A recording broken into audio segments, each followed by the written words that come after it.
तो हेलो बच्चों, मैं अशोक कुमार आप सभी का स्वागत करता हूं एके डिजिटल इंस्टीट्यूट के इस ऑनलाइन प्लेटफॉर्म पे। तो बच्चा लोग, आज हम लोग इस वीडियो में क्या पढ़ने वाले हैं, कक्षा 10 और यूपी बोर्ड का, जो कि 2025 में हम लोग गणित का क्वेश्चन लेके आए हुए हैं। परीक्षा में बार बार पूछे जाने वाले 2 नंबर के प्रश्न, मतलब ये आपको बोर्ड एग्जाम में 2 नंबर के प्रश्न अधिकतर पूछे जाते हैं। और हम लोग मोस्ट वांटेड क्वेश्चन यहाँ पे लेके आए हुए हैं, 10 मोस्ट वांटेड क्वेश्चन। और ये 10 क्वेश्चन हम लोग उम्मीद के साथ कह सकते हैं कि पेपर में आपको कहीं ना कहीं दिख जाएगा, चाहे वो बोर्ड का पेपर हो, चाहे वो पी बोर्ड का पेपर हो बच्चा लोग, तो कहीं ना कहीं ये क्वेश्चन आपको मिल जाएंगे। तो चलते हैं, वीडियो को स्टार्ट करते हैं, देखते हैं कौन सा क्वेश्चन 10 ऐसा है जो कि 2-2 नंबर वाले प्रश्न हैं। तो चलिए जल्दी जल्दी क्वेश्चन को कवर करते हैं और अपने नई दुनिया में चलते हैं, ठीक है। तो चलिए, पहला क्वेश्चन क्या है मेरे दोस्त, ठीक है। पहला क्वेश्चन क्या है, देखिए बहुत आराम से मैथ के क्वेश्चन हम लोग लगाएंगे, कोई जल्दबाजी नहीं है, कहीं ट्रेन छुट्टी नहीं जा रही है, तो हम लोग बहुत बाकायदे से, बहुत आराम से, बहुत प्यार से, बहुत लाल से, एकदम आराम से करेंगे, ठीक है। तो चलिए, पहला क्वेश्चन क्या कहता है, ये रहा आपके कंप्यूटर स्क्रीन पे 7 करोड़ वाला क्वेश्चन है, जो कि भाई आपके लिए बहुत महत्वपूर्ण होने वाला है। करे 2 क्रमांगत धनात्मक पूर्णांक ज्ञात कीजिए, ठीक है बच्चा लोग। 2 क्रमांगत धनात्मक पूर्णांक हमें क्या करना है मेरे दोस्त, ज्ञात करना है, जिसमें आपसे क्या पूछा है, जिनके वर्गों का योगफल कितना है, 365 है मेरे दोस्त, ठीक है। जिनके वर्गों का योगफल कितना है, 365 है। तो अच्छा याद रखो, हमने आपको एक बात बताया जरूर था कि जब भी क्रमांगत की बात करता है, देखिए ऐसे क्वेश्चन लगभग 2 नंबर के भी आ सकते हैं, 4 नंबर के भी पेपर में आ सकते हैं। कहां नहीं जा सकता, अगर हम आपसे बोल रहे हैं कि सर 2 ही नंबर का आएगा, तो 2 नंबर का भी आ सकता है, 4 नंबर का भी आ सकता है, ठीक है। तो चलिए देखते हैं क्या बोल रहा है कि 2 क्रमांगत धनात्मक पूर्णांक ज्ञात कीजिए, जिनके वर्गों का योगफल कितना है, 365 है। तो पहले हम यहां पे लिखते हैं हल। हल में क्या लिखेंगे मेरे दोस्त, ठीक है। माना 1 मिनट, कलर चेंज कर दे भाई। माना 2 क्रमांगत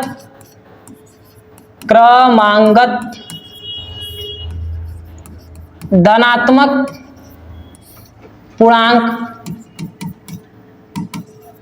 पूर्णांक, इसको इरेज कर देना है, ठीक है।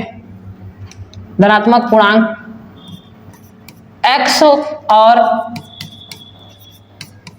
x + 1 है, ठीक है। अब कहोगे सर ये क्यों ले लिया, जरा ध्यान समझो मेरे भाई। x मतलब क्रमांगत संख्या, जैसे अगर मान ले 5 के बाद अगला संख्या क्या आएगा, 6।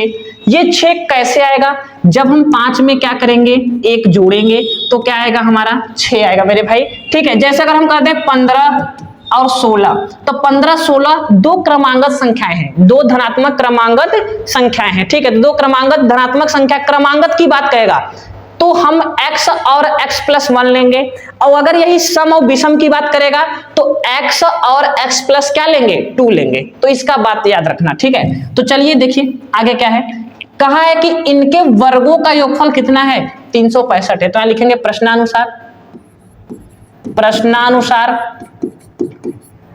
इनके वर्ग, मतलब एक बार x का वर्ग, उसके बाद फिर इनका वर्ग का जो योग है, ये प्लस मतलब योग कितना है, 365 है मेरे भाई, ठीक है। अब सुनो, a + b के होल स्क्वायर से उसको हम खोल देते हैं, तो ये हमारा x² ही रहेगा। इसको खोलेंगे तो a² मतलब x का स्क्वायर, b² मतलब 1 का स्क्वायर, मतलब 1 ही आएगा, और प्लस 2ab यानी 2x, जब इसको खोलेंगे तो कितना आएगा। बाकी क्या दिया है, 365, यूं ही ऐसे उतार देंगे, ठीक है। x² और x² दोनों प्लस में है, तो ये हमारा मेरे भाई क्या हो जाएगा, 2x² हो जाएगा। 2x को पहले लिखते हैं, ये 1 प्लस का उधर जाएगा, माइनस में हो जाएगा, यानी 365 - 1, यहां आ जाएगा 2x² + 2x, कितना आ जाएगा, 365 में से 1 माइनस करेंगे, 300 कितना आ जाएगा मेरे भाई, 64। दोनों में क्या कॉमन है, 2 कॉमन है, 2 कॉमन लेते हैं मेरे भाई, तो यहां बचेगा x² + x बराबर में 364। 2 से इसे काट दो, 2 से काटेंगे तो क्या आएगा, x² + x बराबर 2 × 1 = 2, 2 × 8 = 16 और 2 × 2 = 4। ये प्लस में है, इधर आएगा किस में हो जाएगा मेरे भाई, माइनस में हो जाएगा। ठीक है, तो चलिए इसको नेक्स्ट पेज पे हम लोग करते हैं। ठीक है, तो इसका जल्दी जल्दी स्क्रीनशॉट ले लीजिए, फिर चलते हैं हम लोग नए पेज पे। ठीक है, तो देखिए क्या है, अगले पेज पे चलते हैं। एक्स दिया हुआ है आपका भाई, एक मिनट रुक जाओ, ये दिया हुआ है एक्स स्क्वायर प्लस एक्स बराबर दिया है 182, यानी जो है, ठीक है, ये दिया हुआ है एक्स स्क्वायर प्लस एक्स बराबर 182। ठीक है, ये दिया हुआ है। अब हम इसको इधर ले आते हैं, तो प्लस में उधर है, इधर आएगा माइनस में हो जाएगा, यानी 182 इधर आ गया बराबर में 0। अब हमारे पास एक रास्ता है मेरे दोस्त। ठीक है, सबसे पहले इसका क्या करते हैं, गुणनखंड, और गुणनखंड करते हैं क्योंकि ये द्विघात समीकरण के रूप में हो गया, तो द्विघात समीकरण के रूप में हो गया तो हम इसमें या तो श्रीधारा 4 लगा सकते हैं या गुणनखंड। तो गुणनखंड इजी पड़ता है, इसलिए हम यहाँ पे गुणनखंड का उपयोग करेंगे ना। तो देखो, जब गुणनखंड करेंगे तो गुणा करने पे हमारा कितना आना चाहिए, 182। ऐसी दो संख्या लेनी है जो गुणा करने पे 182 है और घटाने पे कितना आना चाहिए, 1। तो ऐसी कौन सी संख्या है, तो अगर नहीं पता है तो आप 182 का दोस्त क्या कर दो, एलसीएम ले लो, क्या कहते हैं, खंड कर दो।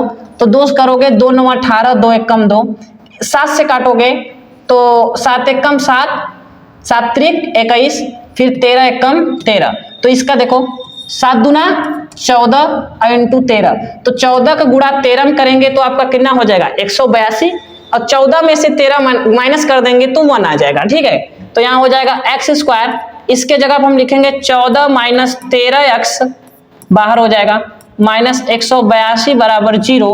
ठीक है, यह आ जाएगा एक्स स्क्वायर प्लस एक्स का मल्टीप्लाई करा दीजिए, 14x माइनस 13x माइनस 182 बराबर क्या हो जाएगा मेरे दोस्त, 0। ठीक है, इन दोनों में क्या कॉमन है, x कॉमन है, x कॉमन ले लीजिए, तो यहां बचेगा मेरे भाई एक x बचेगा, यहां पे क्या बचेगा, 14 बचेगा। ठीक है, अब सुनिए, यहां दोनों में माइनस 13 कॉमन ले लीजिए, तो यहां एक x बचेगा, यहां 13 कॉमन लेनी है तो प्लस में 14 बचेगा बराबर 0। अब ये दोनों समान हैं तो उसको एक तरफ कर लीजिए, x प्लस 14 एक ब्रैकेट में और x माइनस 13 क्या हो जाएगा, एक ब्रैकेट में। जब हम इतना बराबर 0 लेंगे, इतना बराबर 0 लेंगे तो एक x बराबर आपका आएगा माइनस का 14 और एक x का मान क्या आ जाएगा, और एक x का मान जो आ जाएगा आपका प्लस में 13। तो एक बात जरा ध्यान से मेरे भाई समझिएगा, आप एक बात जरा ध्यान समझिएगा आप लोग। ठीक है, कि माइनस वाली, क्योंकि हमें धनात्मक पूर्णांक की बात करा है तो हम माइनस वाले को क्या कर देंगे, छोड़ देंगे, हम किसको लेंगे, प्लस वाले को लेंगे ना। तो माइनस वाले को छोड़कर प्लस वाले को, तो एक धनात्मक पूर्णांक तो हमारा x का मान आ गया कि एक धनात्मक पूर्णांक 13 हो गया, तो दूसर का कितना आएगा, ये 13 यहां रख देंगे तो दूसर का आ जाएगा, यानी लिखेंगे अतः क्रमांगत धनात्मक पूर्णांक, क्रमांगत धनात्मक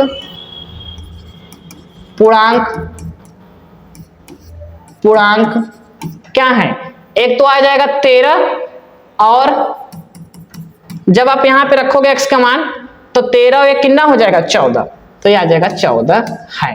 ठीक है, तो यही आपका आंसर हो गया मेरे भाई। तो देख लीजिए इसका, अरे यार अपना नाम लिख रहे हैं मेरे भाई, ये आंसर हो गया। ठीक है, ये आंसर हो गया। ठीक है, ये आपका आंसर है, देख लीजिए ना, कोई दिक्कत, जल्दी जल्दी इसका स्क्रीनशॉट ले लो भाई।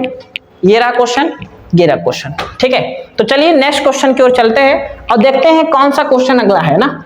तो चलिए अगला क्वेश्चन क्या है मेरे भाई, अगला क्वेश्चन क्या है, क्या बोल रहा है कि एक लंबवृत्तीय शंकु के आधार की त्रिज्या कितनी है। एक लंबवृत्तीय शंकु है, ठीक है, ये ऐसे है, ऐसे करके है।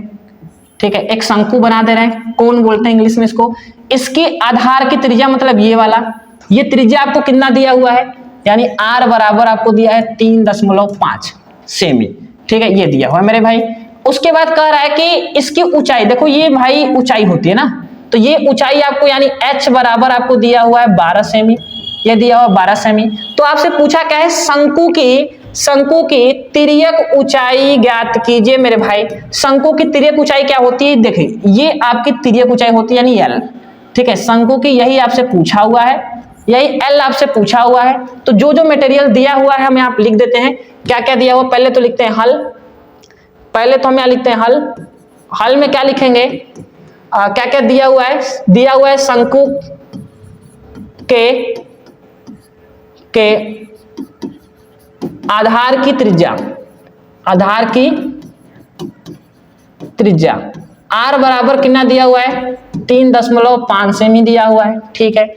और क्या दिया है, शंकु के क्या दिया, ऊंचाई दिया हुआ है, शंकु की ऊंचाई, शंकु की ऊंचाई दिया है मेरे भाई h बराबर कितना दिया हुआ है, 12 सेमी, ठीक है। हमें क्या ज्ञात करना है, शंकु की तिर्यक लंबाई, ठीक है। हमें ज्ञात करना है शंकु की तिर्यक लंबाई या ऊंचाई, बात एक ही है, ठीक है। इसको दिखाते हैं L से, ठीक है। ये हमें क्या करना है, ज्ञात करना है ना। तो चूंकि हम लोग जानते हैं शंकु की तिर्यक लंबाई होती क्या है, ये होती है L स्क्वायर बराबर R square plus H square, ठीक है। ये फॉर्मूला होता है। यानी कैसे आता है, ध्यान समझो। आप अगर यहां देखो तो एक त्रिभुज बन रहा है ना, एक ये त्रिभुज बन रहा है, ये फॉर्मूला कैसे आता है वो भी बता दें। तो ये आपका क्या होता है, कर्ण, ये आपका क्या होगा, लंब, और ये आपका क्या होगा, आधार। तो कर्ण का स्क्वायर बराबर लंब का स्क्वायर प्लस आधार का स्क्वायर, तो ये फॉर्मूला यहां से आता है ना तिर्यक लंबाई का। तो L स्क्वायर बराबर R square plus H square ना। तो अब यही मान रख दो, हमें L निकालना है तो L स्क्वायर यूं ही रहेगा। इसके जगह पे यानी R के जगह पे हम क्या रखेंगे, 3.5 का स्क्वायर, H के जगह क्या लिखेंगे मेरे भाई, 12 का स्क्वायर। तो यहाँ आ जाएगा L स्क्वायर बराबर 3.5 का जब वर्क करेंगे तो आपका कितना आएगा, ठीक है। तो 5 पचे 25, 4 दूनी 4 तैया 12, यानी 12 25 आ जाएगा ना, 12.25। उसके बाद 12 का हो जाएगा 144। इन दोनों को जोड़ दीजिए मेरे भाई, तो L स्क्वायर बराबर क्या आएगा, देखिए 0.25 तो ऐसे रहेगा, इनको इसके साथ जोड़ेंगे तो 2 और 4 कितना हो गया, 6, 1 और 4 कितना हो गया, 5, बाकी 1 है तो ऐसे लिख दिए, ठीक है। अब हमें ये स्क्वायर उधर जाएगा तो क्या हो जाएगा, अंडर रूट, यानी L बराबर अंडर रूट में 156.25, ठीक है। 156 जब आप इसका वर्गमूल निकालोगे तो आएगा 12.5 सेमी। क्या आएगा मेरे भाई, 12.5 सेमी। अब कहोगे सर आप तो ऐसे लिख दिए, लेकिन हम कैसे निकालें, तो आपको निकालने के लिए भी बता देते हैं मेरे भाई। ऐसा कोई बात नहीं कि सर जी छुपा के आपसे कोई काम करेंगे, देखिए कैसे निकलता है वो हम आपको बता रहे हैं। तो आप इनको ऐसे लिखिए, वर्गमूल आप कक्षा 8 में जब थे तो आप पढ़े होंगे, तो 156.25 ऐसे लिखिए, इनका जोड़ा बनाइए। एक एक्स्ट्रा बच गया है तो पहले एक बार ले जाइए, तो 1 1 ऐसे लिखेंगे, 1 1 यहाँ दोनों को जोड़ दीजिए, कितना आ गया मेरे भाई, 2 आ गया। चलो हम अगले पेज पे ले लें, यहाँ पे संभव नहीं है, हो भी नहीं पाएगा, तो अगले पेज पे ले लें। ये क्वेश्चन का स्क्रीनशॉट मान लो, अगले पेज पे हम दिखा देते हैं ये कैसे आया ना, ठीक है। तो हमें वर्गमूल निकालना है किसका मेरे भाई, वर्गमूल हमें निकालना है 156.25 का, यही निकालना है ना, 156.25, ठीक है। चलिए जब इसका वर्गमूल निकालेंगे पहले तो इनका जोड़ा बन जाएगा, इनका नहीं बनेगा तो 1 से आप ले जाओगे, तो 1 1 कितना हो जाएगा, 2, फिर यहाँ 1, ये तो कट जाएगा, 56 दोनों साथ में उतर जाएंगे। अब देखिए 2 का पहाड़ा पढ़िए, 5 से बेसी ना जाए, 2 दूना 4 यानी 2 बार जाएगा, तो 2 यहाँ लिखेंगे, 2 यहाँ लिखेंगे, 2 यहाँ भी लिखेंगे, ठीक है। तो 2 दूना 4 और 2 दूना 4 हो गया, घटा दीजिए से, क्या हो जाएगा, 6 में से 4 जाएगा 2, 5 में से 1, ठीक है। बाकी दशमलव है लगा दो, 25 को उतार दो, 2 2 कितना हो जाएगा, 4, 2 ऐसे उतर जाएगा, ठीक है। 5 है लास्ट में, यानी 5 बार में जाएगा, 5 यहाँ लिखोगे, फिर 5 यहाँ लिखोगे, इसका गुणा करेंगे, 5 2 पचे 25 की 5, 5 चौके 20 और 2 कितना हो जाएगा, 22, 5 दूना 10 2 12, ठीक है, ये कट जाएगा, यानी आपका ओवरऑल कितना आ जाएगा, 12.5। तो हमने ऐसे लिख दिया, आप यहाँ पे देख सकते हो कैसे सर जी ने निकाला है, आप निकाल सकते हो, ठीक है। तो चलिए अगले क्वेश्चन की ओर चलते हैं, और अगला तीसरा प्रश्न हम देखते हैं क्या दिया है ना। तो देखिए तीसरा प्रश्न बहुत मोस्ट इंपॉर्टेंट है, पेपर में बहुविकल्पी में भी कई बार पूछा गया है, और 2 नंबर में भी ये क्वेश्चन पूछे गए। क्वेश्चन क्या करा है, बिंदुओं A, B, बिंदुओं A, B और -A, -B कि बीच की हमें क्या निकालना है मेरे भाई, बीच की दूरी निकालना है। तो जब भी दो बिंदु दिए हो और दोनों बिंदुओं के बीच की दूरी हमें निकालना रहता है तो हम लोग यहाँ पे दूरी सूत्र का उपयोग करते हैं मेरे भाई। किसका? दूरी सूत्र का। तो दूरी सूत्र होता क्या है हम अभी आपको बता देते हैं। तो पहले बिंदु दिए हैं, बिंदु को लिख देते हैं, ठीक है। तो बिंदु क्या है भाई, बिंदु दिए हैं, ये आपका होता है x1 और ये क्या होता है y1, ये होता है x2, ये होता है y2। तो x1 आपके कितना दिया हुआ मेरे भाई, x1 दिया है a और y1 कितना दिया हुआ है यहाँ पे, रुक जाओ भैया, y1 बराबर दिया हुआ है b। बताइए x2 बराबर कितना दिया हुआ है, -a, एंड आपको दिया हुआ है y2 बराबर कितना दिया हुआ है भाई, ये दिया हुआ है y2 बराबर आपको दिया हुआ है -b। सारे मान अब हम लोग जानते हैं दो बिंदुओं के बीच की दूरी। तो दूरी सूत्र चूंकि जानते हैं, d बराबर क्या होता है मेरे भाई, d बराबर होता है अंडर रूट में x2 माइनस x1 का क्या होता है भाई, whole square, plus y2 minus y1 का क्या होता है, होल स्क्वायर। आप x1 माइनस x2 का भी होल स्क्वायर लिख सकते हो, y1 माइनस y2 का भी होल स्क्वायर लिख सकते हो, वो आपके ऊपर है, ठीक है। तो आप इतना कर सकते हो। अब यहीं पर रख दीजिए, दो बिंदुओं के बीच की दूरी निकालना है। तो क्या निकालेंगे भैया, मान रख दो, x2 की वैल्यू कितनी है, -a है, ठीक है, माइनस बीच में लगा दिए, x1 का मान कितना दिया हुआ a, तो a का स्क्वायर, ठीक है, प्लस बीच में है लगा दिए, y2 आपको कितना दिया हुआ है, माइनस का b, माइनस है लगा दिए, y1 आपको कितना दिया हुआ है, b, ठीक है, तो इसका स्क्वायर। अब हमें बताइए आप लोग जरा, हमें आप लोग बताइए, -a प्लस a हो जाएगा, यानी माइनस का 2a का स्क्वायर, ये आपका हो जाएगा माइनस का 2b का स्क्वायर, ठीक है। तो चलिए क्या आ जाएगा भाई, 2 दूना 2 का वर्ग करेंगे 4 आ जाएगा, माइनस का प्लस हो जाता है वर्ग, ठीक है, a स्क्वायर, इसका क्या हो जाएगा 2 दूना 4 b स्क्वायर, ठीक है। अगले स्टेप में से क्या करेंगे, दोनों में क्या कॉमन है, 4 कॉमन ले लीजिए, अंदर क्या बचा, a square plus b square. आगे क्या करेंगे भाई मेरे लाल, ठीक है। तो 4 जो है इनका जोड़ा बनेगा, बाहर निकल जाए, यानी आ क्या जाएगा, ये आपका आ जाएगा, कहां गया ये, 2 अंडर रूट में a square plus b square, ठीक है। इससे ज्यादा हम सॉल्व नहीं करते, तो ये लिख देंगे, यही आपका d बराबर आ गया इतना मात्रक। अब कुछ ना कुछ आएगा इसका मात्रक, मात्रक, ठीक है, ये मात्रक आ गया। तो देख लीजिए ये आपका फाइनल आंसर है, ठीक है। तो देख लीजिए, इसका स्क्रीनशॉट ले लीजिए। और इस टाइप के क्वेश्चन पेपर में कई बार पूछता है मेरे भाई ना, पेपर में कई बार पूछा भी है। चलिए अगला क्वेश्चन देखते हैं। अगला क्या है, ये 14 चैप्टर का है। क्या पूछा है क्वेश्चन, अरे यार क्वेश्चन ही नहीं है, ठीक है, लगता है मिसप्रिंट है, ठीक है। 1 मिनट मेरे भाई, 1 मिनट देख लेते हैं क्वेश्चन कहाँ है, रुक जाओ मेरे भाई, ठीक है। तो ये क्वेश्चन थोड़ा सा लिखा नहीं गया है, टाइप नहीं हुआ है, ठीक है, यानी कहीं कहीं मिस्टेक हो गया है। तो चलिए क्वेश्चन को पूरा फाइनल करते हैं, यानी लिख देते हैं क्या कितना समय लगेगा मेरे भाई, ठीक है। आप लोग जब हमारे साथ हैं तो कितना समय लगेगा क्वेश्चन लिखने में, ठीक है। चलिए ये क्वेश्चन है आपका, हम क्वेश्चन कहाँ लिखे भाई, हम क्वेश्चन नीचे लिख दे रहे हैं ना, क्वेश्चन नीचे लिख दें, निम्न सारणी से माध्य ज्ञात कीजिए। ये क्वेश्चन होगा, ये वाला क्वेश्चन, निम्न सारणी से माध्य ज्ञात कीजिए, ठीक है। क्या ज्ञात करना है मेरे भाई, माध्य ज्ञात करना है, ठीक है। यानी जो देखिए जब टाइप होता है ना, लगता है ये चीज भुला गए हैं लोग लिखते हुए, जो हमारे कंप्यूटर महोदय हैं वो लगता है ये चीज लिखना भूल गई हैं, कोई बात नहीं, फिलहाल हमने यहाँ लिख दिया। निम्न सारणी से आप क्या ज्ञात करना है, आपको माध्य ज्ञात करना है। तो मेरे दोस्त मेरे भाई, हमें पहली बात तो इसको हल कैसे करेंगे, क्वेश्चन हल करने का तरीका, पहले तो आप पेपर में ऐसे हल लिखोगे, पहले ये सारणी दिया हुआ ऐसे आप सारणी बनाओगे, ठीक है। तो हम यहाँ सारणी बना रहे हैं, आप लोग समझिएगा जरा ध्यान से। आप एक सारणी ऐसे बनाओगे, ठीक है। एक सारणी इतना बनाने के बाद थोड़ा सा हम इसको इधर कर लेते हैं, ठीक है, कलर वगैरह चेंज कर देते हैं। और फिर आप बीचों बीच एक लाइन ड्रा करोगे, ठीक है, ऐसे।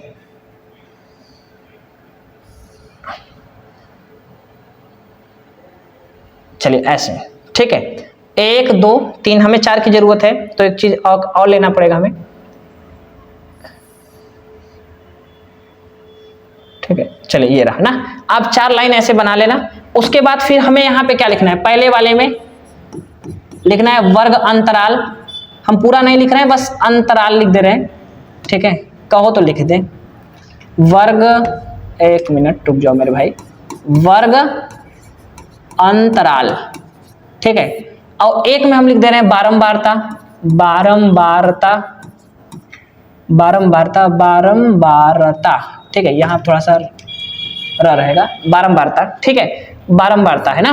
ठीक, उसके बाद हमें क्या करना है, जो जो दिया उसको लिख देते हैं।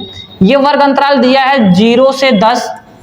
उसके बाद फिर क्या दिया हुआ है, 0 से 10 में क्या है, 3 है। उसके बाद दिया है 10 से 20, 10 से 20 दिया हुआ है। ठीक है, ये दिया हुआ है 10 से 20 में कितने हैं, 10 है। ठीक है, उसके बाद हमें दिया हुआ है 20 से 30, 20 से 30 में कितने हैं भाई, 11 है। ठीक है, उसके आगे क्या दिया हुआ है, 30 से 40 दिया हुआ है, यहाँ लिखेंगे 30 से 40 में कितने भाई लोग हैं। ठीक है, 30 से 40 में आपके हैं 9। उसके बाद अगला क्या है, 40 से 50। ठीक है, अगला है 40 से 50, तो यहाँ लिख देंगे 40 से 50। तो 40 से 50 में कितने लोग हैं, 9 लोग, 7 लोग हैं ना। चलिए, 40 से 50 में 7 लोग हैं। ठीक है, पहले आप इतना लिख दे, यहाँ आप लिखोगे योग। ठीक है, क्या लिखोगे मेरे भाई, योग। अब देखिए, ये आपका होता है f, ये क्या होता है f। यहाँ पे आप निकालोगे मध्यमान, मध्यमान निकालोगे। ठीक है, क्या निकालोगे मेरे भाई, मध्यमान, यानी x। x कैसे निकलेगा वो अभी आपको बताते हैं ना। उसके बाद फिर जब x निकल जाएगा, सबसे पहले जब आप माध्य निकालोगे तो आपको क्या करना है, 2 एक्स्ट्रा सरणी आपको बना लेना है। 2 एक्स्ट्रा सरणी बनाने के बाद आपको ये वाला बारंबारता तो आपको f दिया रहेगा। ठीक है, ये आपको क्या लेना पड़ेगा, मध्यमान यानी x लेना पड़ेगा, और इसमें आपको लेना पड़ेगा f इंटू x, मतलब जो ये f है इस x का गुणा करा के यहाँ पे आपको लेना है। ठीक है, तो क्योंकि फॉर्मूला हमारा होता है माध्य बराबर होता है, फॉर्मूला माध्य यानी x बार बराबर होता है सिग्मा f x इंटू बटे में सिग्मा f, मतलब इनके पूरे योग और इनका f इंटू एक्स का योग, ये हमें निकालना है। तो मध्यमान पहले मेरे भाई x कैसे निकालेंगे, तो आप वर्ग अंतराल देख रहे हो ना, वर्ग अंतराल क्या है, 0 से 10। तो 0 से 10 जो वर्ग अंतराल आपको दिया हुआ है, वो वर्ग अंतराल को आप क्या करोगे, दोनों को जोड़ोगे और दोनों को जोड़कर क्या कर देना, 2 से भाग दे देना, यानी उसका आधा कर देना है ना। तो 0 और 10 कितना हो जाएगा, 10 ही होगा। 10 का आधा आप करोगे क्या आएगा मेरे भाई, 5 आ जाएगा। ठीक है, 10 और 20 कितना होगा, 30। 30 का आधा करोगे तो कितना आ जाएगा, 15 आ जाएगा। 30 का आधा 15, 30 में 2 का भाग दोगे 15 आएगा। उसके बाद 20 और 30 आपका कितना होगा, 50। 50 का आधा करेंगे आप, कितना आ जाएगा, 25। ठीक है, 30 और 40 कितना हो गया, 70। 70 का आधा करोगे मेरे दोस्त, क्या आ जाएगा, 35। ठीक है, 40 और 50 आपका कितना हो जाएगा, 90। 90 का आधा करोगे कितना आ जाएगा, 45। ठीक है, ये आपका आ गया। उसके बाद अब देखिए योग की बात करें ना, यानी ये आपको पूरे को जोड़ दोगे तो ये आपको मिलेगा सिग्मा f। क्या मिलेगा मेरे भाई, सिग्मा f। तो जोड़िए 3 और 10, ठीक है, ऐसे जोड़ो। 11 और 9 कितना हो गया, 20। 20 10 30, 30 3 23 और 7 कितना हो गया, सॉरी भाई, 10 और ये आपका हो जाएगा 20। ये 20 10 30, 30 3 33, 33 और 7 40। ठीक है, ये पूरा 40 होगा। अब जोड़ लीजिए। उसके बाद हमें चाहिए f इंटू एक्स, तो f और x का क्या कराना पड़ेगा, मल्टीप्लाई। तो देखिए 5 तिहाई कितना हो जाएगा, 15, गुणा करा दीजिए। 15 दहा में कितना हो जाएगा मेरे भाई, 150। 25 से कम 25 की 5, 2 कैरी। 25 से कम 25 और 2 कितना हो जाएगा, 27। ठीक है, 9 का गुणा 35 में करा दीजिए, या 35 का 9 में बात एक ही है। तो 9 बचे कितना हो जाएगा, 45 की 5, 9 त्रिक 27। 27 और 4 कितना हो जाएगा, 32। ठीक है, 27 और 4 कितना हो जाएगा, 32 नहीं 34 होगा ना। 27 और 4 31 हो जाएगा, 31 हो जाएगा। 27 और 4 31। ठीक है, उसके बाद देखिए 7 का गुणा 45 में करिए तो कितना आएगा भाई, 7 का गुणा 45 में जब आप करोगे तो 7 पचे 35 की 5 और 7 चौक 28, 28 और 3 कितना हो जाएगा मेरे दोस्त? 31। कितना हो जाएगा? 31। 28 और 3 कितना हो जाएगा? 31। अब क्या करना है? इन्हीं को पूरे को जोड़ देना है ना। तो चलो इनको जोड़ते हैं। तो ये आपको जब जोड़ोगे तो सिग्मा एफ एक्स निकलेगा। कितना निकलेगा? सबको जोड़ देते हैं मेरे भाई, सबको जोड़ देते हैं। कितना आएगा देखो, 5 0 5 5 5 10 5 15 5 20 की 0, 2 कैरी, 2 और 1 3, 3 और 5 8, 8 7 15, 15 1 16, 16 और 1 17 की 7, ठीक है। 1 कैरी, 1 और 2 3, 3 और 1 4, 4 3 7, 7 3 10, ठीक है। तो 10 70 आ गया मेरे भाई। कितना आ गया? 10 70, ठीक है। अब हमें क्या करना है? इसी 10 70 में तो एक बार फिर से हम मिला लेते हैं, ठीक है, कि कहीं गुणा भाग में गड़बड़ी तो नहीं है। अगर गुणा भाग में गड़बड़ी हो जाएगी मेरे भाई तो इसमें देखिए मेन क्या है? कैलकुलेशन है। कैलकुलेशन आपका सही रहेगा, आंसर सही आएगा। कैलकुलेशन गड़बड़ करेंगे तो आंसर भी गड़बड़ ही आएगा आपका, याद रखिएगा। तो 5 10 5 5 10, 10 5 15, 5 20 की 0, 2 कैरी लग गया, 2 और 1 3, 3 5 3 8, 8 7 15, 15 1 16, 16 1 17, 17 की 7, 1 कैरी, 1 1 2, 2 2 4, 4 3 7, 7 3 10, ठीक है। तो सही है। तो अब इन्हीं सब मान को यहाँ पे रख दो। तो x बार बराबर मेरे भाई क्या आएगा? Sigma F x. Sigma F x कितना दिया है? 10 70 दिया है। कितना दिया है? 10 70। उसके बाद एफ एक्स ये आपका 10 70 हो गया। उसके बाद सिग्मा एफ आपको कितना दिया हुआ है? 40। तो इसके जगह पे क्या रख देंगे? 40। 0 से 0 क्या हो जाएगा? कट जाएगा। 107 में 4 का भाग दे देंगे तो कितना आएगा मेरे भाई? 107 भाग देते हैं। 104 में, सॉरी 107 है ना, 107 में हम लोग भाग दे रहे हैं। किसका भाग दे रहे हैं मेरे भाई? ये भाग दे रहे हैं हम लोग 4 का। तो 4 दूना कितना हो जाएगा? 8, 2 बच गया, 7 उतार दिया ना। 4 पंजे 20, 4 छंग 24, ठीक है। कितना बचा भाई? 3। उसके बाद फिर दशमलव, फिर 0 ना, 4 सते 28, ठीक है। यहाँ बचा 2, फिर 0, 4 पंजे 20, यानी कहने का मतलब ये आपका ओवरऑल आ जाएगा 26.75, ठीक है। तो ये आपका माध्य आ गया 26.75, ये आपका राइट आंसर है, ठीक है। तो देख लीजिए आप यहाँ पे कैलकुलेशन में कोई गड़बड़ी नहीं करेंगे। अगर मान लीजिए गुणा भाग आपको नहीं आता तो पहले तो आप उसको लिख लिख के कर लीजिएगा। अगर ऐसे नहीं करके आता तो आपको लिख लिख के करिएगा। लेकिन हाँ, ये पेपर में अधिकतर बार पूछा गया है। देखो करने का मेथड सेम रहेगा। आपको वर्ग अंतराल देंगे, फिर बारंबारता देगा। तो वर्ग अंतराल को ऐसे ही लिख देना है। बारंबारता को जोड़ के एफ निकालना है, यानी सिग्मा एफ निकालना है। उसके बाद फिर एक्स कैसे निकलेगा? इन दोनों को जोड़ करके उनका आधा कर दोगे तो एक्स निकलेगा। फिर इन दोनों का मल्टीप्लाई कराओगे तो एफ एक्स निकल जाएगा मेरे भाई। सबको जोड़ दोगे तो सिग्मा एफ एक्स निकलेगा, ठीक है। चलिए अगले क्वेश्चन की ओर चलते हैं। जल्दी जल्दी इसका स्क्रीनशॉट ले लीजिए, ठीक है। चलिए नेक्स्ट क्वेश्चन क्या दिया हुआ है भाई? 5वां नंबर एकदम मोस्ट इंपॉर्टेंट क्वेश्चन है। 5वां नंबर एकदम आईएमपी क्वेश्चन है मेरे भाई।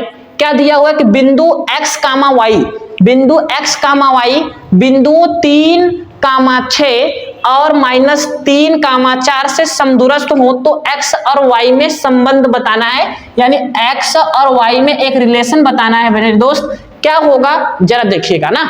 तो हम कह रहे हैं कि बिंदु x, y बिंदु इतना इतना से समदूरस्थ है। समदूरस्थ का मेरे भाई, समदूरस्थ का मतलब होता है कि समान दूरी पे है। तो मान लेते हैं एक बिंदु ये है, ये बिंदु A है। क्या है मेरे भाई? बिंदु A है। वो बिंदु क्या दिया हुआ है? 3, 6 दिया हुआ है, ठीक है। चलो हमने ये मान लिया। और एक बिंदु क्या है मेरे भाई? B है, जो कितना दिया हुआ? -3, 4 दिया हुआ, ठीक है। और इन्हीं के बीच में कोई बिंदु ऐसा मान लेते हैं कि बिंदु ये P है, जो कि दिया हुआ है x और कितना दिया हुआ है? y। और ये जो x, y है इन दोनों बिंदुओं से समान दूरी पे है, ठीक है। x और y जो है इन दोनों बिंदुओं से समान दूरी पे है। यानी जो PA होगा वो PB के क्या होगा मेरे भाई? बराबर होगा। तो सारी चीजें यहाँ लिख दिए हैं। आप यहाँ लिखोगे हल। क्या लिखोगे? हल। यानी इसको आकृति में अगर आप देखो तो ये जो PA है यहां से यहां तक की दूरी है, यहां से यहां तक की दूरी के क्या होगा? बराबर होगा। क्योंकि ये बोला है कि समदूरस्थ है मेरे भाई। क्या है? समदूरस्थ। यानी जो PA है, PA के बीच की दूरी होगी वही बराबर होगी PB के बीच की दूरी के। तो पी ए, तो हम यहाँ पे लगाएंगे दो बिंदुओं के बीच की दूरी का सूत्र क्या होता है मेरे भाई, अंडर रूट में डी बराबर अंडर रूट में x2 माइनस x1 का whole square plus y2 minus y1 का होल स्क्वायर। ठीक है, ये होता है ना। तो चलो उसी का सूत्र लगाते हैं। तो PA मतलब इनके बीच की दूरी निकालना है, तो जब इनके बीच की दूरी निकालना है तो अंडर रूट लगाएंगे। ये आपका x1 है, ये आपका y1 है, ये आपका x2 है, ये आपका y2 है। तो x2 माइनस x1 यानी x माइनस 3 का क्या हो जाएगा मेरे भाई, whole square. y2 minus y1 यानी y माइनस 6 का होल स्क्वायर प्लस y2 मतलब y माइनस 6 का क्या हो जाएगा, होल स्क्वायर बराबर क्या हो जाएगा भाई। ठीक है, बराबर क्या हो जाएगा, अंडर रूट में, या AP भी लिख सकते हो कोई दिक्कत नहीं है, BP भी लिख सकते हो कोई दिक्कत नहीं। उधर वाले देखो x1 y1, चाहे इसको x1 y1 मानो चाहे इसको x1 y1 मानो, बात एक ही है, कोई दिक्कत नहीं है। एक को भी मानोगे सेम टू सेम आंसर आएंगे, चाहे जैसे करिए आप। तो x2 माइनस x1, तो x2 मतलब x y1, x2 minus x1 कितना -3, माइनस माइनस क्या हो जाएगा प्लस 3 का स्क्वायर। y2 कितना दिया हुआ है, y दिया हुआ है, माइनस ये दिया हुआ है माइनस का 4 का होल स्क्वायर। ठीक है, तो मेरे भाई दोनों पक्षों में वर्क करेंगे, क्या करेंगे, दोनों पक्षों में वर्क करने पर, दोनों पक्षों में ये देखिए 4 नंबर के भी आते हैं 2 नंबर के भी आते हैं ना, दोनों पक्षों में वर्ग करने पर, जब दोनों पक्षों में वर्ग करेंगे तो ये कड़ी क्या हो जाएगी, खत्म हो जाएगी। तो यहाँ क्या बचेगा, यहाँ बचेगा x माइनस 3 का क्या बचेगा मेरे भाई, होल स्क्वायर, y माइनस 6 का क्या बचेगा, होल स्क्वायर। यहाँ क्या बचा, x प्लस 3 का whole square plus y minus 4 का क्या हो जाएगा, रुक जाओ भैया, y माइनस 4 का क्या हो जाएगा, होल स्क्वायर। अब इनका होल स्क्वायर खोल देते हैं। a माइनस बी का होल स्क्वायर क्या होता है मेरे भाई, a square plus B square minus 2ab। a plus B का होल स्क्वायर क्या होता है, a square plus B square plus 2ab। तो हम होल स्क्वायर खोल रहे हैं, आप जरा ध्यान से समझेंगे। a स्क्वायर मतलब x का स्क्वायर, b स्क्वायर मतलब 3 का 3 त्रिक का 9 माइनस 2ab यानी 3 दूना 6x। ठीक है, प्लस y स्क्वायर क्या हो जाएगा 36 माइनस 6 दूना 12y। ठीक है, इधर का करो तो x क्यूब कहाँ, सॉरी भैया, एक्स स्क्वायर, ए स्क्वायर प्लस बी स्क्वायर मतलब 3 त्रिक का 9 3 दूना 6x। ठीक है, उसके बाद प्लस में y स्क्वायर, यहाँ हो जाएगा y स्क्वायर प्लस आपका क्या हो जाएगा 4 चौके 16 4 दूना 8y। ठीक है, तो देखिए जो जो कटेगा पहले उसको हम क्या कर देते हैं, काट देते हैं मेरे भाई। तो क्या कटने वाला है, देखो x स्क्वायर से ये x स्क्वायर कट जाएगा, y स्क्वायर से y स्क्वायर कट जाएगा, और तो हमारे ख्याल से कुछ कटने वाला नहीं है तो नहीं काटते हैं, इसको ऐसे लिखते हैं। यहाँ बचा क्या है, यहाँ बचा क्या है मेरे भाई, और ये 9 से 9 भी कट जाएगा। ठीक है, ये भी कट गया। यहाँ बचा हुआ है माइनस का 6x बचा हुआ है, और यहाँ बचा हुआ है प्लस में 36 माइनस में 12y। ठीक है, बराबर इधर बचा हुआ है 6x और प्लस में 16 माइनस का 8y। तो अब x और y वाले को एक तरफ करते हैं, बिना x y वाले को एक तरफ करते हैं। ठीक है, तो हम इसी को हम लोग एक तरफ कर दें। अगले पेज पे करें क्या मेरे भाई, अगले पेज पे कर रहे हैं। चलो देखो, माइनस का 6x को ऐसे रन देते हैं, ये वाला इधर आएगा, ये भी माइनस हो जाएगा, यानी माइनस का 6x माइनस का 6x। उसके बाद फिर देखो यहाँ पे क्या है, माइनस का 12y, ये इधर आएगा प्लस में 8y। एक मिनट, माइनस का 12y प्लस में 8y बराबर में क्या होगा, बराबर में 16, उधर जाएगा तो 36, या उसी को भी इधर ले जाओ, कोई दिक्कत नहीं है, नहीं ले जाओ भाई, 16 उधर जाएगा माइनस में जाएगा, यानी इधर 16 है, 16 माइनस 36। तो चलिए भाई 6 कितना हो जाएगा, माइनस का 12x, 12y में से 8y घटा दीजिए, माइनस का कितना हो जाएगा 4y बराबर 36 में से 16 माइनस कर दीजिए। तो 36 में से 16 माइनस करेंगे तो 6 में से 6 जाएगा 0, और 3 में से 1 गया, क्या बचेगा 2। ठीक है, 20 आ जाएगा। दोनों में क्या कॉमन है, दोनों में माइनस का 4 कॉमन हो जाएगा, तो 4 3 कितना हो जाएगा 12, माइनस कॉमन ले लिए तो ये प्लस, यहाँ बचेगा y बराबर क्या बच गया, ये माइनस का 20, क्योंकि ये माइनस में से घटेगा ना, तो माइनस का 20। ये इससे ये पूरा पूरा कट जाएगा, कितना बचेगा 4 पंजे 20, यानी 3x प्लस वाई बराबर कितना आ गया 5। तो एक तो इस पे आप छोड़ सकते हो, कोई दिक्कत नहीं है, या 5 को इधर ले आओ, 3x प्लस वाई माइनस 5 बराबर 0, एक इस पे लिख मतलब छोड़ सकते हो। तो जो आपकी इच्छा करे आप दोनों पे इस क्वेश्चन को छोड़ सकते हो, कोई दिक्कत वाली बात नहीं है मेरे भाई, ठीक है। तो चलिए ये भी क्वेश्चन आपका कंप्लीट हुआ। तो पहले इसका जल्दी जल्दी आप लोग क्या ले लीजिए, स्क्रीनशॉट लीजिए। ये 4 नंबर के भी आते हैं, याद रखिए 4 अंक के भी ये क्वेश्चन आते हैं, तो इसका स्क्रीनशॉट लीजिए। और इन सभी का अगर स्क्रीनशॉट नहीं लेना है मेरे भाई तो आप टेलीग्राम चैनल को ज्वाइन करिए। टेलीग्राम चैनल का नाम है AK डिजिटल इंस्टीट्यूट। टेलीग्राम पे जाइए, नहीं मिलता है तो डिस्क्रिप्शन में आपको लिंक दे दिया जाएगा, आप वहां से क्लिक करके सीधा टेलीग्राम को ज्वाइन कर सकते हैं ना। तो टेलीग्राम पे ये सारे PDF आपको मिल जाएंगे, ठीक है। तो इसका स्क्रीनशॉट ले लें, चलो इसका भी ले लीजिए मेरे दोस्त। चलिए अगला देखिए, अगला क्वेश्चन क्या कर रहा है, द्विघात समीकरण। क्या कर रहा है, द्विघात समीकरण 4x स्क्वायर दिया हुआ है, ठीक है। 4x स्क्वायर माइनस का 6x प्लस 5 बराबर में 0 का विवितकर ज्ञात कीजिए। क्या ज्ञात कीजिए, विवितकर ज्ञात कीजिए, और फिर इसके मूलों की प्रकृति ज्ञात कीजिए। क्या करना है, मूलों की प्रकृति ज्ञात करना है कि इसके मूल कैसे हैं, वास्तविक हैं कि काल्पनिक हैं कि कैसे हैं, ये हमें ज्ञात करना है। तो पहले जो लिखा उसको लिख लो। अभी हम जानते हैं कि ये हमारा क्या होता है, ये वाला a होता है। अगर हम द्विघात समीकरण ax square plus bx plus c से क्या करें, तुलना करने पर समीकरण, द्विघात समीकरण, द्विघात समीकरण ax square plus bx plus c से तुलना अगर हम करेंगे तो ये आपका होता है a, यानी a बराबर आपको दिया हुआ है 4, b बराबर देखिए माइनस का 6 दिया हुआ है, एंड c बराबर कितना दिया हुआ है 5, ठीक है। तो विवितकर का सूत्र क्या होता है मेरे भाई, तो विवितकर का सूत्र होता है d बराबर b स्क्वायर माइनस का 4ac, d बराबर b स्क्वायर माइनस का 4ac। तो इसी में मान रखिए और इसी के अकॉर्डिंग सारा हल होगा। तो d हमारा ऐसे रहेगा, b स्क्वायर मतलब माइनस 6 का स्क्वायर, ठीक है, 4a, a मतलब 4, c मतलब 5, ठीक है। तो 6 का वर्ग करेंगे कितना आएगा 36, माइनस का वर्ग प्लस में हो जाता है, 4 चौके 16, 16 बचे 80, 80 में से 36 घटा दी तो 10 में से 6 जाएगा आपका 4 बचेगा, 7 में से 3 जाएगा कितना बचेगा, 7 में से 3 जाएगा 4 बचेगा, ठीक है, माइनस का। अब यहाँ पे एक चीज आप नोटिस करोगे मेरे दोस्त मेरे भाई कि d का मान किस में आ गया, ऋणात्मक आ गया। और यहां लिखेंगे कि अगर चूंकि d का मान छोटा हो गया किससे, d का मान मेरे भाई, एक मिनट रुक जाओ, d का मान छोटा हो गया 0 से। अगर d का मान छोटा हो गया 0 से तो मूल क्या होंगे, काल्पनिक होंगे। अतः मूल कैसे हैं, अतः मूल वास्तविक नहीं है, अतः मूल वास्तविक नहीं है, ठीक है। और आपको नोट की बात हम बता दें, नोट नोट, ठीक है। अगर d का मान छोटा है 0 से, d का मान छोटा है 0 से तो मूल जो होंगे आपके, मूल वास्तविक नहीं है, ठीक है।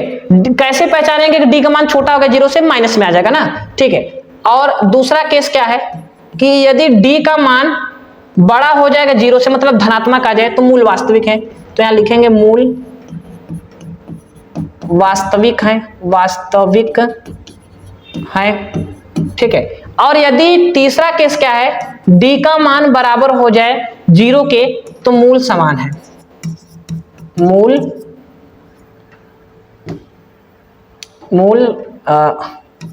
समान है, ठीक है, मूल समान है ना। तो ये केसेस होते, कंडीशन होते हैं, तो इनको याद रखिएगा। तो जब ऋणात्मक आया, कैसा आया, ऋणात्मक मतलब अगर माइनस में आ गया तो ये, और अगर ये चीज आपका प्लस में आ गया तो ये, और ये तो 0 की बात ही नहीं करते हैं ना, ठीक है। तो चलिए अगला क्वेश्चन देखते हैं। ये रहा आपका क्वेश्चन, ठीक है, 2-2 नंबर वाले क्वेश्चन है, ज्यादा बड़े थोड़े होते हैं। चलो अगला क्वेश्चन देखो, ये मोस्ट इंपॉर्टेंट क्वेश्चन है त्रिकोणमिति का मेरे भाई, ये IMP क्वेश्चन लगा लो, एकदम वेरी वेरी मोस्ट इंपॉर्टेंट है मेरे भाई मेरे लाल, ठीक है। क्या है, कह रहा है कि कॉस दिया हुआ है, क्या दिया हुआ है भाई, दिया हुआ है कॉस a माइनस b बराबर अंडर रूट में 3/2, ये दिया हुआ है, ठीक है। चलो ठीक है, और क्या दिया हुआ है, तथा और दिया हुआ है साइन a प्लस बी बराबर दिया हुआ है, ये दिया हुआ है a प्लस बी बराबर दिया हुआ है अंडर रूट में 3/2, ये दिया हुआ है। ये रामायण से हमसे मतलब नहीं है, हमसे इन रामायण से मतलब नहीं है। कहने का मतलब क्या है कि a प्लस बी का जो मान है वो 0 अंश से बड़ा है और 90 अंश से छोटा है या उसके बराबर है, और a का मान b से बड़ा है, तो a और b का मान ज्ञात करो। यदि ये दिया हुआ है तो a और b का हमें क्या करना है, मान, मतलब ये a और b का मान हमें ज्ञात करना है। कैसे करेंगे? अच्छा एक बात सोचो, cos a माइनस बी को ऐसे लिखे। अब याद रखो आप लोग, ये अंडर रूट में 3/2 cos में किसका मान होता है मेरे भाई? तो आपको याद होगा cos 30 अंश का मान, किसका? cos 30 अंश का मान अंडर रूट में 3/2 होता है। cos से cos कट जाएगा, ये आएगा a माइनस बी बराबर आपका आ जाएगा 30। इसे समीकरण क्या बनाते हैं? 1। तथा इधर देखो भाई, इधर देखो, साइन को ऐसे रहने दो, साइन a प्लस बी को ऐसा रहने दो। अब साइन में बताओ, कड़ी में 3/2 किसका मान होता है? कहोगे सर साइन 60 का मान होता है, तो साइन से साइन कटेगा, यानी a plus B, overall a plus B बराबर 60 अंश आ गया। इसे समीकरण हम लोग क्या बनाते हैं? 2। ये समीकरण 1 है, ये समीकरण 2। अब देखो ये प्लस में है, ये माइनस में, तो विलोपन विधि लग जाएगा, तो समीकरण 1 व 2 को जोड़ दो। यहाँ लिखोगे समीकरण 1 प्लस 2, तो 1 प्लस 2 को जोड़िए, यानी आपका आ जाएगा यह आ जाएगा, रुक जाओ इधर करते ना, a माइनस बी बराबर दिया हुआ है 30 और a प्लस बी बराबर दिया हुआ है 60। इससे ये कट जाएगा, a और a कितना हो जाएगा? 2a हो जाएगा, ठीक है।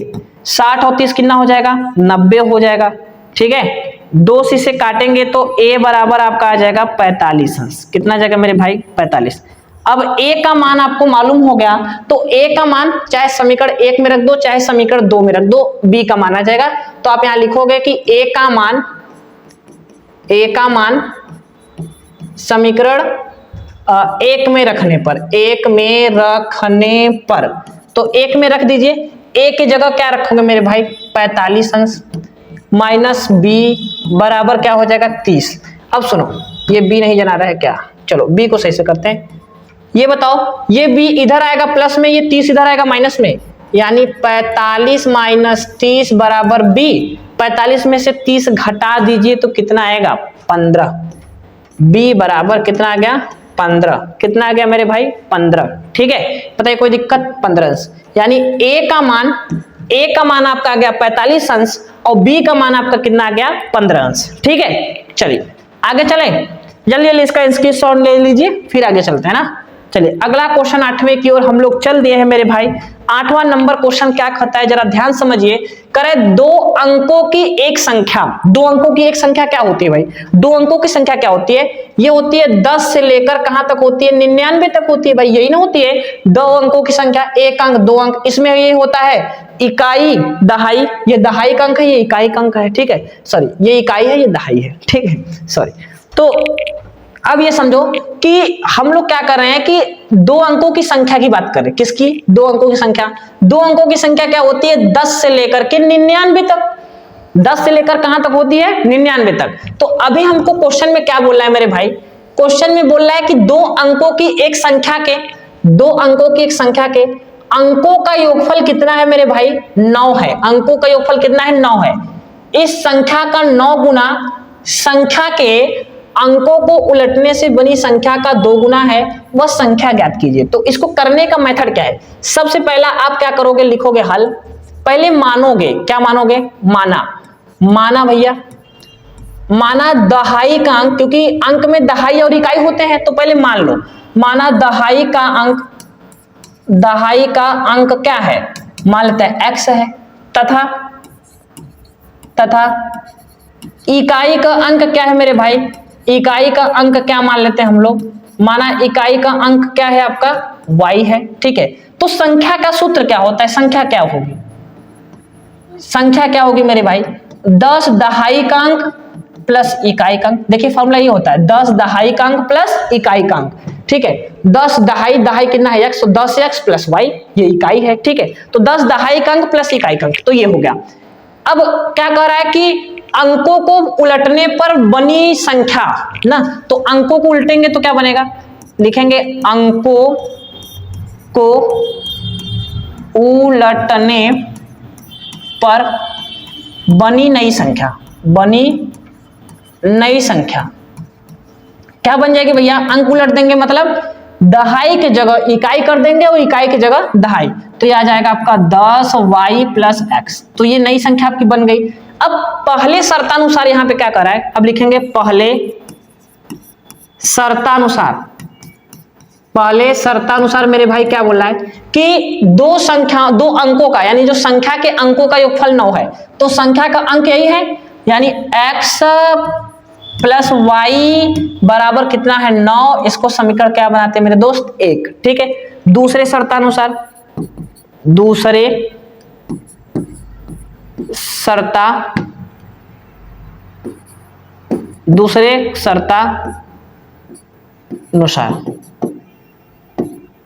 शर्तानुसार क्या होगा, कह रहा है कि इस संख्या का 9 गुना, मतलब जो संख्या है, संख्या क्या है आपका 10x प्लस वाई, इसका 9 गुना। ठीक है, क्या बोल रहा है, संख्या के अंकों को उलटने पर, संख्या के अंक को उलटने पर बनी संख्या का 2 गुना है, मतलब ये 10y प्लस एक्स का कई गुना है, 2 गुना है। ठीक है, कहने का मतलब क्या है कि संख्या ये दिया हुआ है आपका, संख्या ये है, इसका 9 गुना संख्या के अंकों को उलटने का कई गुना हो जाता है, 2 गुना हो जाता है, तो ये हो गया। गुणा करा दीजिए, 9 का 10 में कराएंगे, 9 दहा में कितना हो जाएगा 90x, प्लस में क्या हो जाएगा 9y बराबर हो जाएगा 2 दहा में 20y, और ये आपका हो जाएगा 2x। हो गया। ठीक है, अब इसको सॉल्व करते हैं, ये x वाले को एक तरफ लाते हैं, तो 90 माइनस, सॉरी रुक जाओ भैया, 90x ये इधर आएगा 2x, तो इधर हो जाएगा माइनस का 2x प्लस 9y, ये इधर आएगा तो माइनस का कितना हो जाएगा, माइनस का 20y बराबर क्या हो गया 0। हो गया। चलो उसके आगे कहां करते हैं, नेक्स्ट पेज पे कर देते हैं। 90x में से 2x घटाइए तो 88x बचेगा। क्यों भाई 88x बचेगा, तो यहां लिखेंगे हम लोग 88x। उसके बाद देखिए, उसके बाद क्या करा है, जब हम 20y में से 9y माइनस करेंगे तो ये आपका बचेगा माइनस का 11y बराबर क्या हो गया 0। दोनों में क्या कॉमन है, 11 कॉमन ले लेते हैं, तो जब दोनों में से 11 कॉमन लेंगे तो 11 ठे कितना हो जाएगा 88, और यहाँ पे केवल y बचा बराबर 0। ये 11 उधर जाएगा, खत्म हो जाएगा, यानी 8x माइनस वाई बराबर क्या हो गया 0। इसे समीकरण क्या बनाते हैं 2। अब यहाँ पे देखिए y माइनस में है, y माइनस में है और यहाँ y प्लस में है, तो दोनों समीकरण को जोड़ देते हैं। तो यहाँ लिखेंगे कि समीकरण 1 प्लस 2, तो समीकरण 1 आपका है x प्लस वाई बराबर 9, समीकरण दूसरा कितना है 8x माइनस वाई बराबर 0।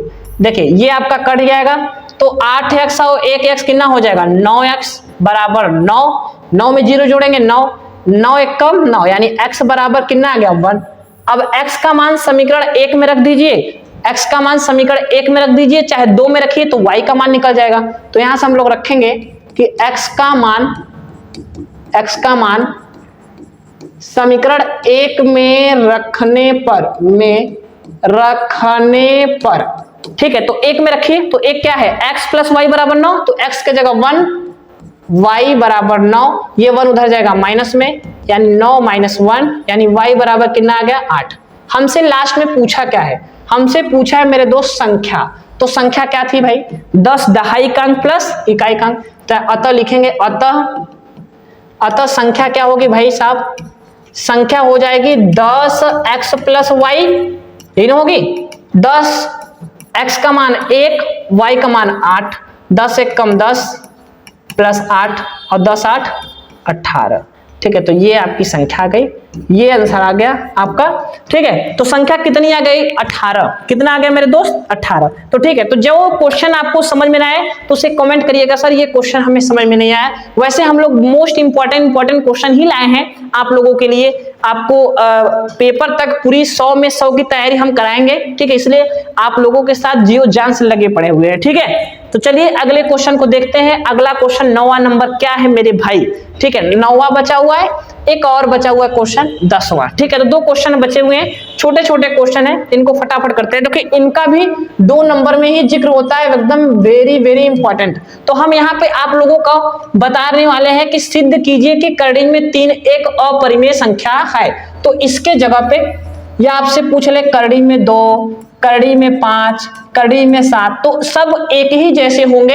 एक बता दे रहे हैं मेरे भाई, सारा इसी की तरह आप कर लीजिएगा। ठीक है, एक बता दे रहे हैं, सब इसी के जैसे होंगे। जैसे आपका करड़ी में 3 होगा वैसे करड़ी में 5 का भी होगा, करड़ी में 2 का भी होगा और करड़ी में 7 का भी होगा। सभी के क्वेश्चन एक ही जैसे हैं। ठीक है, तो चलिए क्वेश्चन को करते हैं यहाँ पे हल।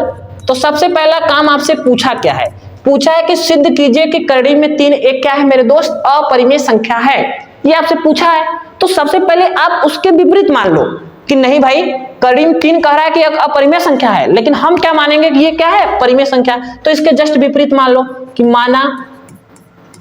माना करड़ी में 3 एक क्या है, एक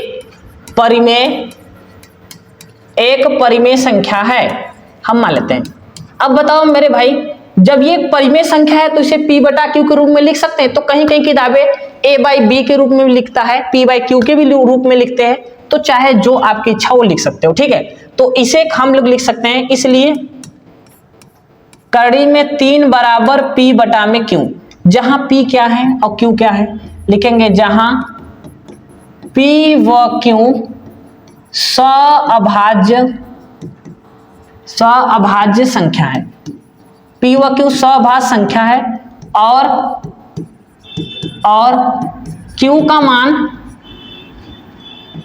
एक मिनट रुक जाओ भाई साहब, अरे यार क्या हो रहा है, नौटंकी कर रहा है हद। Q नॉट इक्वल टू 0, ये कहानी है ना। ठीक है, अब यहाँ पे एक चीज आप नोटिस करो कि जब ये करड़ी में 3 एक परिमेय संख्या है तो इसे हम p बटा q के रूप में लिख सकते हैं। ठीक है, और जहां पे p व q आपका क्या है, एक सअभाज्य संख्या है। सअभाज्य संख्या का क्या मतलब है मेरे भाई, सअभाज्य संख्या का मतलब जिनका HCF 1 होना चाहिए।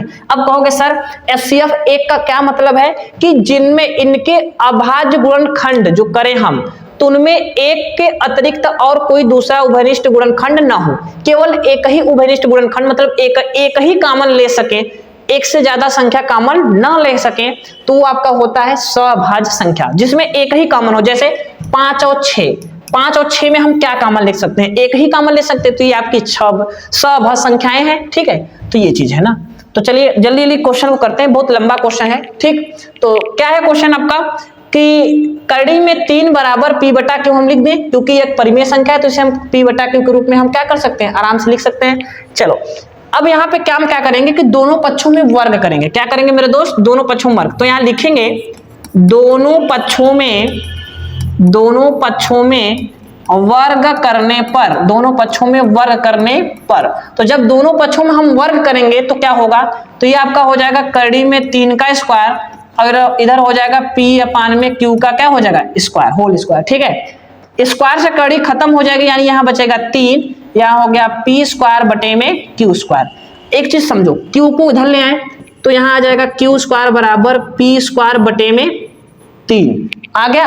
अब यहाँ पे एक स्टेटमेंट आपको लिखना है। क्या लिखना है, एक स्टेटमेंट, क्या, एक प्रमेय है। क्या कि जब ये 3 जो नहीं है ये p स्क्वायर को अगर विभाजित कर रही है, तो यहाँ लिखेंगे कि चूंकि 3 p स्क्वायर को क्या कर रही है, p स्क्वायर को विभाजित करती है। जब ये 3 p स्क्वायर को विभाजित करती है, इसलिए 3 जो है वो p को भी क्या करेगी, p को भी विभाजित करेगी।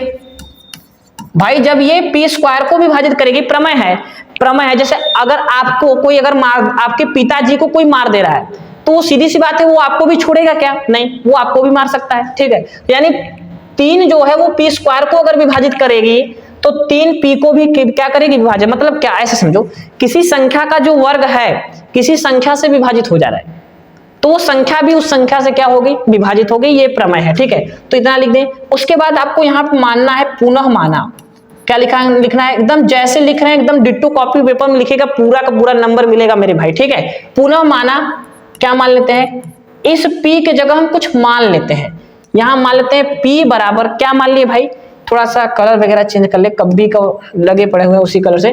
तो P बराबर हम लोग यहाँ पे मान ले हैं 3R, क्या मान ले हैं 3R। जहां पे R क्या है, जहां R एक क्या है, एक पूर्णांक है, क्या है, एक पूर्णांक है, जहां R आपका क्या है, एक पूर्णांक है, ठीक है। अब P का मान, इसे हम समीकरण बना दें कुछ, चलो इसे समीकरण 1 बनाते हैं। तो P का मान हम किस में रखेंगे, समीकरण 1 में। तो यहां लिखेंगे कि P का मान समीकरण 1 में रखने पर, तो P का मान जब समीकरण 1 में रखेंगे तो ये आपका Q स्क्वायर तो यूं ही ऐसा रहेगा, P का जगह रखेंगे 3R, 1 मिनट, 3R का स्क्वायर बटे में 3। आगे अगले पेज पे करें क्या, चलो इसके बाद अगले पेज पे करते हैं, ठीक है। तो ये आपका आ जाएगा हमारा Q स्क्वायर बराबर 3 का वर्ग करेंगे, 3 त्रिक का 9 हो जाएगा, 9R स्क्वायर बटे में क्या दिया हुआ है 3, ये दिया हुआ है 3, यही ना है, चलो ये है ना, ये हो जाएगा 9, 3 का वर्ग करेंगे 9R स्क्वायर बटे में 3, ठीक है। चलिए 3 त्रिक का कितना हो जाएगा 9, यानी Q स्क्वायर बराबर 3R स्क्वायर, ठीक है।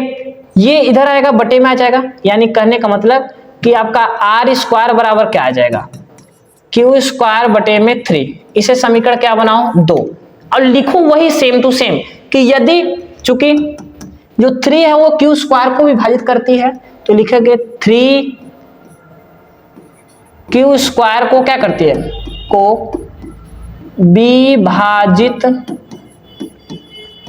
करती है, इसलिए 3 जो है वो Q को भी क्या करेगी, Q को भी विभाजित करेगी, विभाजित करेगी, ठीक है। जब ये 3Q स्क्वायर को विभाजित करती है तो 3P को भी क्या करेगी, विभाजित करेगी मेरे दोस्त, ठीक है। चलो अगला क्या है कि अब हमें थोड़ा सा स्टेटमेंट लिख देना है क्या, कि एक चीज बात समझो, कोई संख्या विभाजित हो जा रही है तो सीधी सी बात है उसका कुछ ना कुछ गुणनखंड हो गया। तो यहाँ आप समीकरण 1 व 2 में देखो, समीकरण 1 को देखो ये 3 से विभाजित हो जा रहा है, ठीक है, समीकरण 2 भी 3 से विभाजित हो जा रहा है, तो हम इन दोनों समीकरणों को हम क्या कह सकते हैं, तो लिखेंगे कि अतः समीकरण 1 व 2 से हम कह सकते हैं, हम कह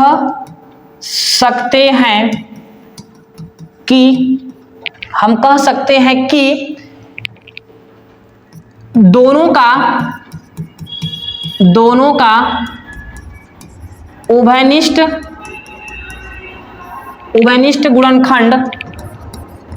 गुणनखंड कितना है, 3 है। परंतु हम लोग ऊपर माने थे विरोधाभास से कि गुणनखंड कितना होना चाहिए, 1 होना चाहिए। देखिए यहाँ पे अभाज्य गुणनखंड होना चाहिए भाई, HCF 1 होना चाहिए, लेकिन यहाँ पे 3 आ गया, परंतु यहाँ लिखेंगे परंतु विरोधाभास से,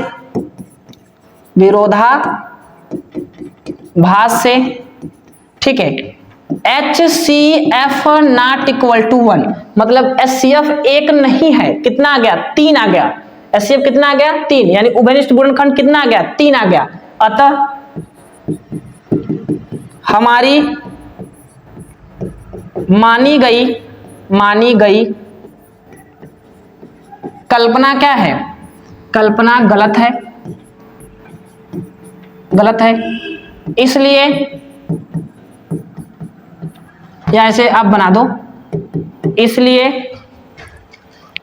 करड़ी में 3 एक क्या है, अपरिमेय संख्या है, इसलिए करड़ी में 3 एक क्या है, अपरिमेय संख्या। तो देखिए ये थ्योरिकल क्वेश्चन है। अब देखो हम 5 का 6 का 5 का 7 का कैसे बनाएंगे, देखिए तो आप जब आपसे पूछे कि सिद्ध कीजिए कि करड़ी में 3 एक क्या है, अपरिमेय संख्या है, तो आप ऐसे करना। जब आपसे पूछे यहाँ पे 2, तो यहाँ पे आप 2 करोगे, यहाँ पे 2 करोगे, यहाँ पे 2 करोगे, यहाँ 2, यहाँ 2, ठीक है, यहाँ पे 2, यहाँ 2 करोगे, यहाँ 2 करोगे, 2 कवर करोगे, यहाँ 4 आ जाएगा, यहाँ 2 करोगे, तो सभी जगह 2-2 करके लिख देना। बाकी सारे लिखने का मेथड क्या रहेंगे, सेम रहेंगे। तो जल्दी जल्दी इसका स्क्रीनशॉट मारिए।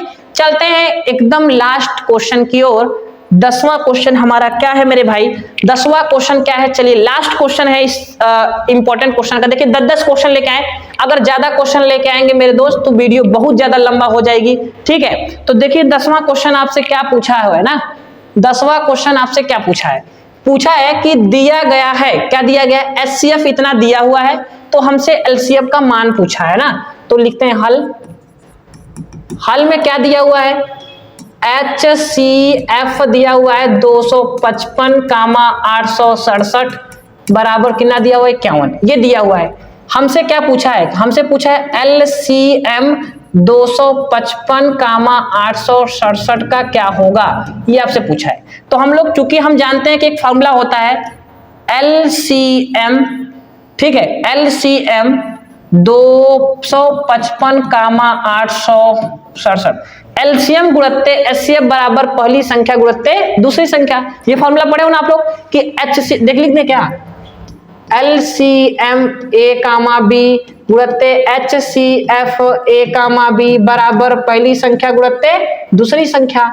ये फॉर्मूला आपको पढ़ाए हुए हैं, ठीक है। तो ये फॉर्मूला का यूज करेंगे। तो LCM आपको इतना है, इनटू में HCF क्या दिया हुआ है 255,867, ठीक है, बराबर पहली संख्या गुणत्ते दूसरी संख्या। पहली संख्या आपका क्या है 255 गुणत्ते 800 कितना है मेरे दोस्त 67, ठीक है।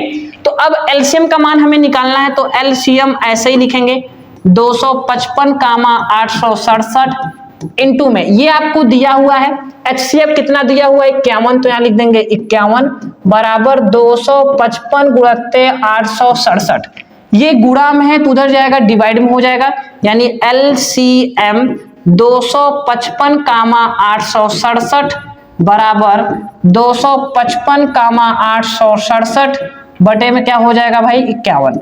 इसको काटते हैं, किससे कटेगा भाई 17 34 17 तिहाई 51, 17 से कटेगा 17 तिहाई 51 और इसे 17 से काटेंगे, 17 एकम 17, 3 5 8 बचा, 17 बचे 85, फिर 3 से काटिए 3 बचे 15, तो ऊपर आपका क्या बचा भाई, ऊपर बचा 5 गुणत्ते 867, मल्टीप्लाई करा दीजिए, 5 सते 35 की 5, 5 छंग 30, 30 और 3 कितना हो जाएगा 33, ठीक है, और 5 है 40, 40 3 43, ठीक है। तो यानी LCM 255,867 का कितना आ गया आंसर 4335, यानी 4335, ये आपका आंसर आ गया, ठीक है। तो देखिए इसी के साथ अभी आपको जहां ना समझ में आया हो उसे कमेंट करिएगा, ठीक है। तो फिर आपको देखते हैं कि अगले कौन सा क्वेश्चन लेके आने वाले हैं। तो देखिए, तो थैंक यू फॉर वाचिंग, ठीक है। अब आपको ये बताइए कि आपको अब कौन सा प्रश्न चाहिए कि 2 नंबर वाले, पहली बात तो हम लोग यहाँ पे 10 मोस्ट इंपॉर्टेंट 2-2 नंबर वाले क्वेश्चन यहाँ पे आपको करा दिए। अब हम आप लोगों को एक नया वीडियो देंगे जिसमें हम लोग 4-4 नंबर के 5 प्रश्न लाएंगे, 4-4 नंबर के, जो परीक्षा के लिए मोस्ट इंपॉर्टेंट है, जो पेपर में बार बार मेरे दोस्त पूछा गया है। 4-4 नंबर के क्वेश्चन लाएंगे, 5 क्वेश्चन लाएंगे आप लोगों के लिए। तो अगर आप लोग से एक उम्मीद करते हैं हम लोग कि यदि आप चैनल पे नए हो तो चैनल को लाइक करिएगा, सब्सक्राइब करिएगा और ज्यादा से ज्यादा बच्चों को क्या करिएगा, शेयर करिएगा। और याद रखिए हिंदी के भी प्लेलिस्ट पड़े हुए हैं, इंग्लिश के भी आपको वीडियो मिल जाएंगे, फिजिक्स केमिस्ट्री की क्लासेस भी चल रही हैं, तो आपको प्रॉपर सारी चीजें यूट्यूब पे अवेलेबल हम करा दिए हैं। तो अब आप देख लीजिए, वहां पे आपकी तैयारी हम लोग करेंगे 100 में 100 की, किसकी मेरे दोस्त 100 में 100 की तैयारी कराएंगे। आपका मैथ में हम लोग 100 में 100 नंबर लाएंगे, ये हमसे वादा करो।